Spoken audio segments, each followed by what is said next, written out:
Sejam todos bem-vindos a esse episódio.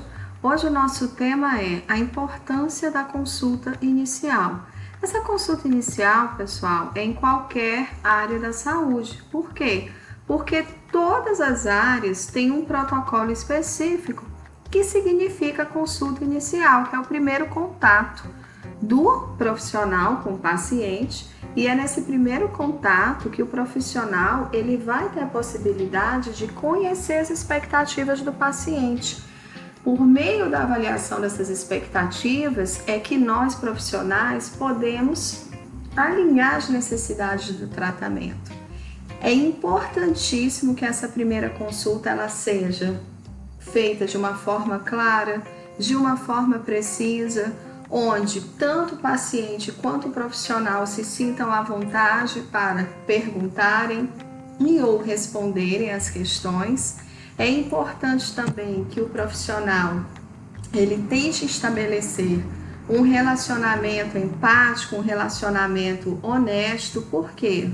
Porque hoje em dia é muito comum, principalmente com as inúmeras informações e os inúmeros acessos que todas as pessoas possuem na internet, enfim, em todos os meios de comunicação, os pacientes eles já virem, eu sempre brinco e digo que eles são Google informados, mas é verdade. Às vezes o paciente sente uma dor, às vezes o paciente ele tem um problema, ele vai no Google e o Google dá um monte de informações a respeito do problema. Ele, como não tem a capacidade, a possibilidade de realizar um diagnóstico preciso, ele muitas vezes fica nervoso, acha que tem uma determinada patologia. Por quê? Porque não sabe realizar um diagnóstico diferencial. Quando chega para a gente no consultório, ele já chega bastante nervoso, bastante estressado. E falando nervoso e estressado, é bom a gente também, dentro da prática odontológica, a gente frisar que normalmente os pacientes que sentam na cadeira do dentista para uma avaliação simples ou até mesmo para a realização de um procedimento mais invasivo, mais complexo, ele sempre chega com um pouco de nervoso, né? Então o paciente ele chega estressado, normalmente ele recebeu inputs na sua infância desnecessários, relacionados à seringa, relacionados à injeção, relacionados à agulha ou até mesmo relacionados a nós, cirurgiões dentistas. E esse paciente ele precisa ser acolhido, a gente precisa entender esse processo, a gente precisa entender seus medos para que a gente consiga realmente alcançar sucesso no nosso tratamento. Hoje, com vários meios de comunicação, é muito comum que as pessoas comecem a observar as postagens dos profissionais, né? É bem comum determinados profissionais postarem os seus feitos dentro do consultório, antes ou depois, e aí nesse tema agora a gente não vai discutir a legalidade, a ilegalidade desta questão, mas é importante que o profissional ele não esqueça que o acolher, o carinho dispensado, a maneira como ele recebe esse paciente, como ele oferta as explicações, a compreensão são muito mais do que qualquer propaganda nos meios de comunicação. Aquela história de que o que vale é a propaganda de boca a boca, gente, é muito significativa.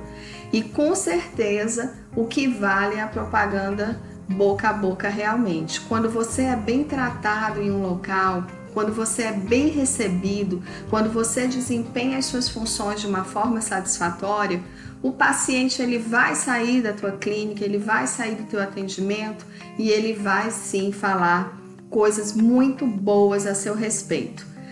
Uma coisa que é importante frisar com relação à anamnese é que essa anamnese ela tem que ser realizada, tá?